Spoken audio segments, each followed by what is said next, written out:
Well, it's a little after 6 p.m.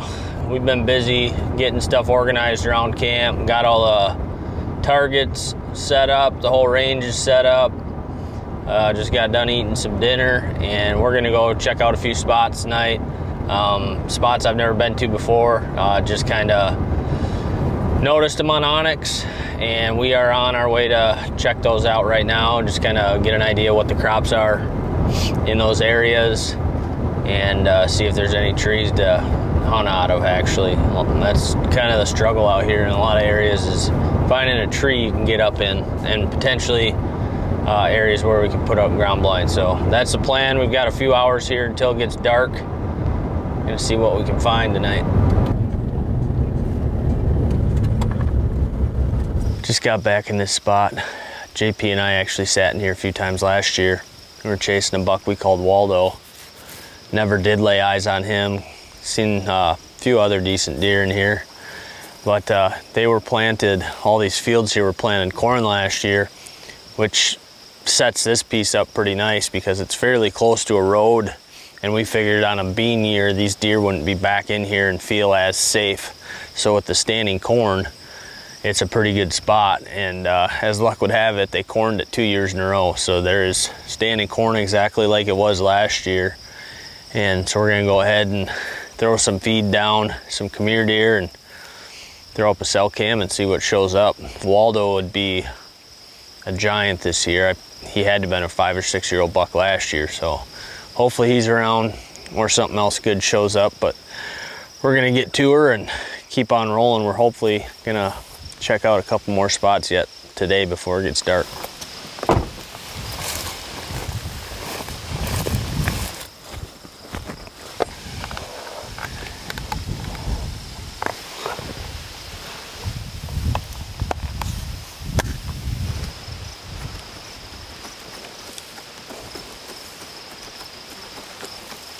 We're in a spot we call Reggie. We hunted in here late season last year, and we had several nice bucks. Problem was, they were living right where we were feeding them and would hardly ever leave, so it was very hard to get in here. They'd hang on it pretty much all day when it got cold and the snow got deep. It was soybeans in here last year. This year looks like canola. So just trying to pick out a tree here. I'm thinking there's a nice pine over here. I'm thinking that. I don't think there's any way they'd ever pick us off in that pine tree. Try to slap a camera up here and see what shows up.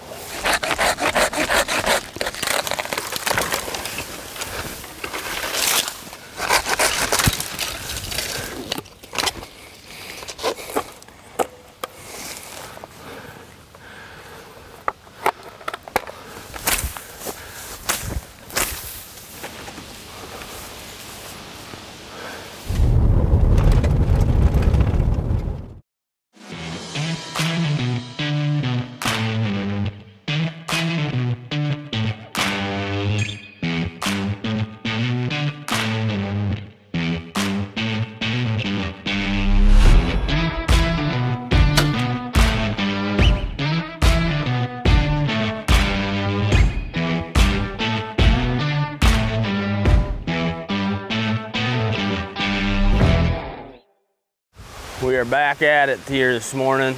Slept in a little bit. Yesterday was a long day. Ended up visiting with the landowners last night. They kept us up a little late, but we're getting back after it here today. Just slipped into a spot. This is actually where Jim killed last year.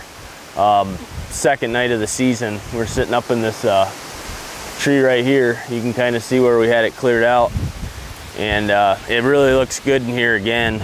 They did do looks like a burn not too long ago around this marsh area, but we got a lot of beans, and to the north of us there was a decent looking alfalfa field too. A lot of bedding cover around here, several marshes, a really good tree line that runs east and west. So there were a few good bucks in here last year, other than the one that Jim killed. So hopefully a couple of them are still around and we can pick them up on the camera here. We're gonna slap up a Moultrie Mobile on the stick and pick and get out of here, see what shows up.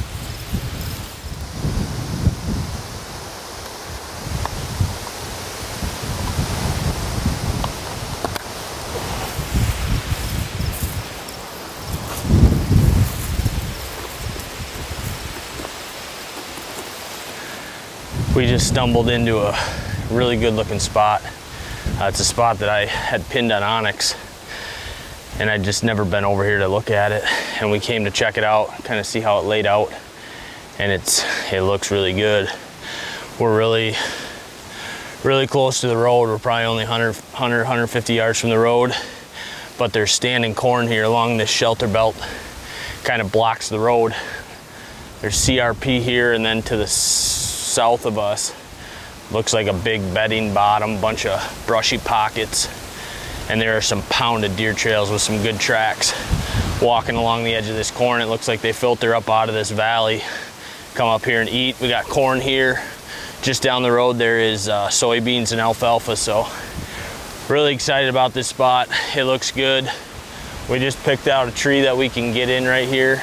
Should be able to slip right in the cornfield, a couple rows deep, and slip right into this spot. So just hung up a multi-cam, and we'll see what shows up, but I'm excited about this one. We are on a piece by permission in an area that never really checked out before. There's kind of some secluded alfalfa fields back in here, and it drops off down into the river bottom. They just cut this alfalfa. He still has to bale it. Right here's some old alfalfa that they had cut. It's not fresh cut, but there's 2 strips in a decent field back here that they should be about prime come opener. It looks like he just cut them within the last few days, so that should green back up, and I think a lot of these deer that are hanging in this cover to the north are gonna come up and feed, and we got really good access into this spot. Should be money with any kind of north, northwest, maybe even a west, depending on how these deer are moving on the camera. So we're gonna throw another camera on this spot and then head to the other end of this property and take a look at that.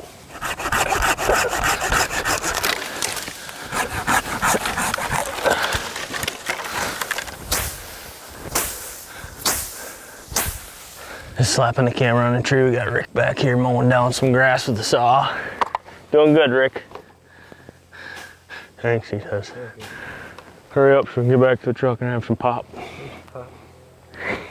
Maybe some short pop. Looks good, Rick.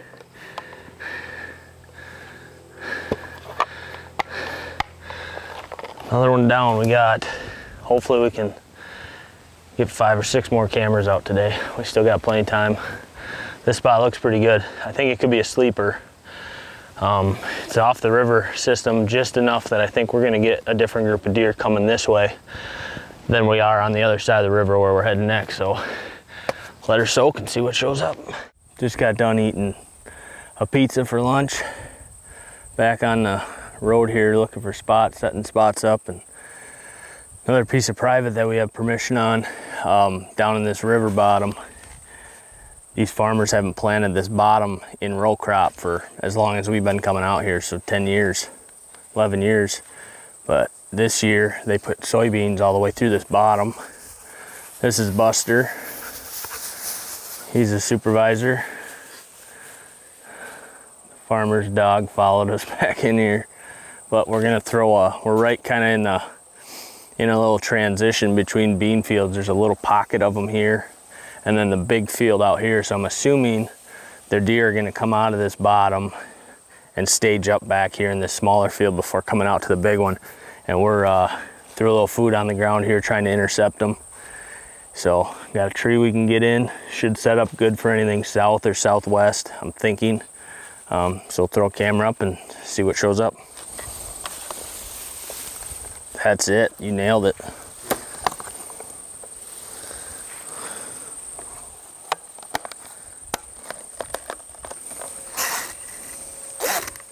I think we just found a spot to drop our final camera. There's not a, well, I shouldn't say that. There's corn to the northwest, a lot of wheat, beans to the southwest, and a pile of marsh. If this spot isn't good this year, I got a feeling that when there's beans in tight to this, it's gonna be. So we're gonna throw the last camera up here and see what shows up.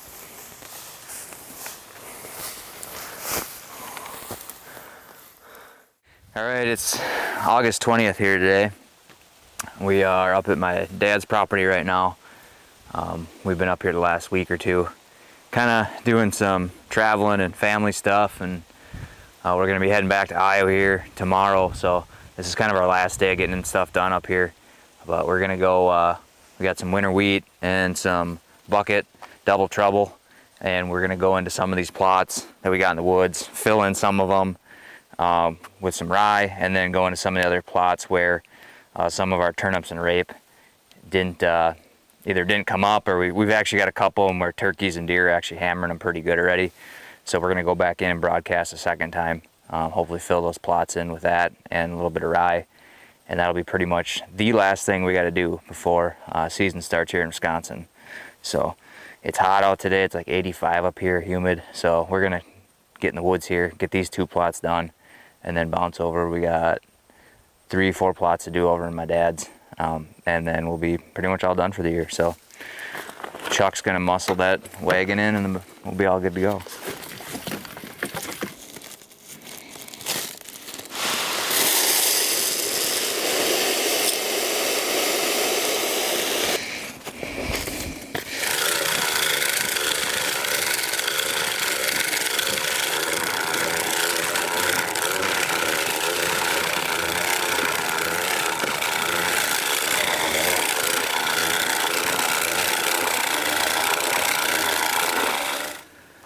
All right, we got 2 down, 3 more to go.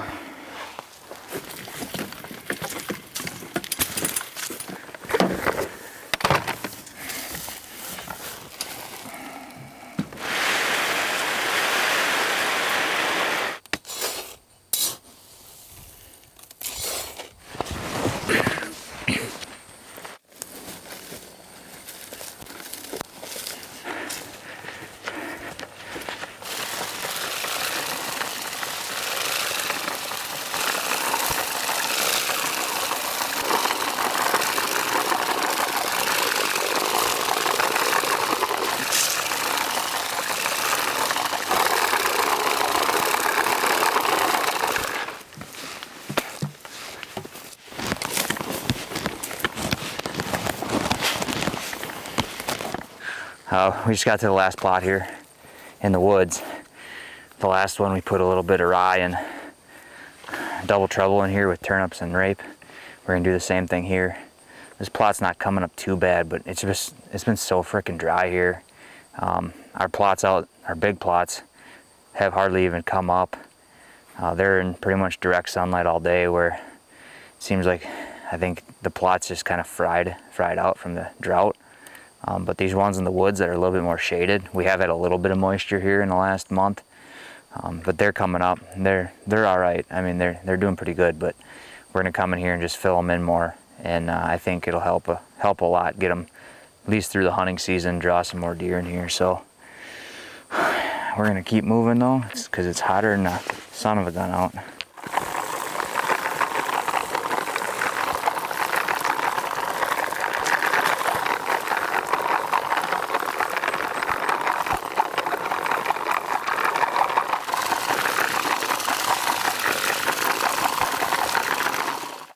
We're just getting to the big plot here. It's the last one we got to do. Half of this we seeded into clover about a month ago, and it's coming up a little spotty. It's like I said, it's just such a lack of rain here.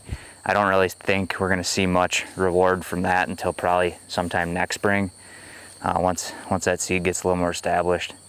But the other parts of the plot we put double trouble in, and dang allergies. The other parts of the plot we put double trouble in, and in some of the spots it's been coming up, but it's been kind of hit or miss in here. So we're going to come back in and seed it again with double trouble, and then we're going to put some rye out also, just to kind of as an insurance, to make sure that if it doesn't come up, we at least got something in this plot for the fall.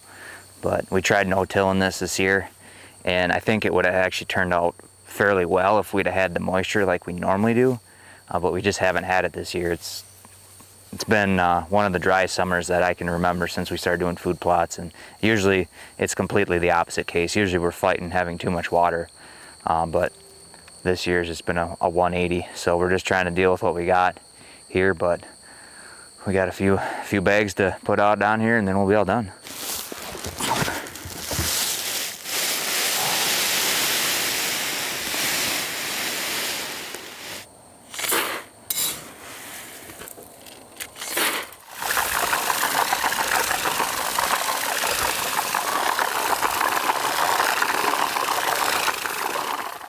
Hey guys, I'm Charlie Corcoran. I'm an intern here for the Breaking Point, and this is my 4th year hunting out of the saddle.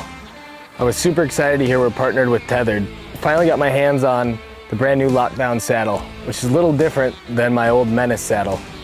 Some of the cool features this one has that the old saddles didn't was the built-in saddlebags with zippers, which make it a lot easier to organize your things. You can fit your tether, your lineman's belt, handsaw, camera, binos, whatever you might need into your saddle. This is a lot easier to organize and to access than the typical drawstring top on the other saddlebags. Another big feature with this saddle is that they have the adjustable body. So you can slide up and down and extend the size of the body for more comfort, especially during those all-day November sits where you might get a little uncomfortable and finicky. Makes it really easy to adjust and find that comfortable sweet spot. They also have the adjustable bridge, so you don't have to be messing around with your tethered all the time if you want to go a little lower or a little higher, which makes it a lot easier and a lot less movement in the tree, which can be crucial.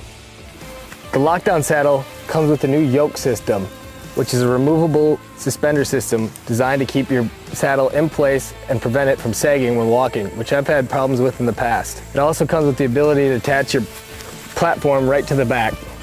That way you can go in super lightweight and mobile with no pack. You can bring all the things you need in your saddlebags and attach your platform to your back and just carry your sticks and bow to your tree and be ready to hunt. To learn more about the lockdown saddle, head over to tetherednation.com.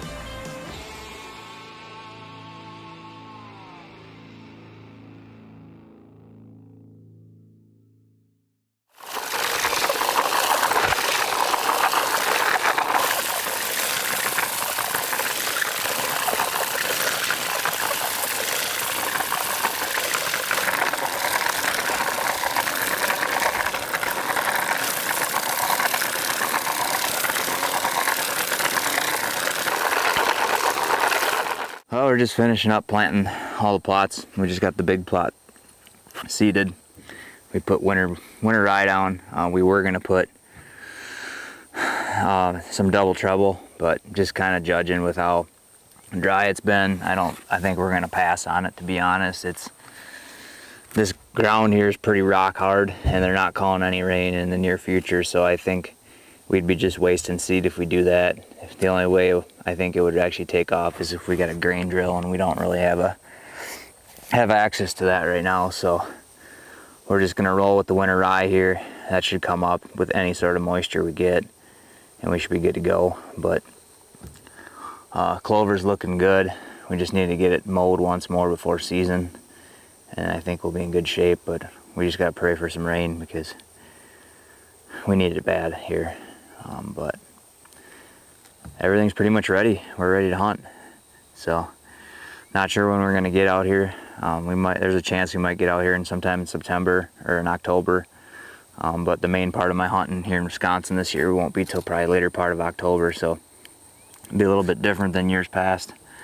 Won't do as much hunting up here as I normally do, but I think we put a little bit of time in October. We should have a pretty good chance of connecting with a buck. We got a couple of good ones on camera, so I think we got a pretty good plan in place. We just need to get a little bit of rain and hope one of them cooperates here in the next few months.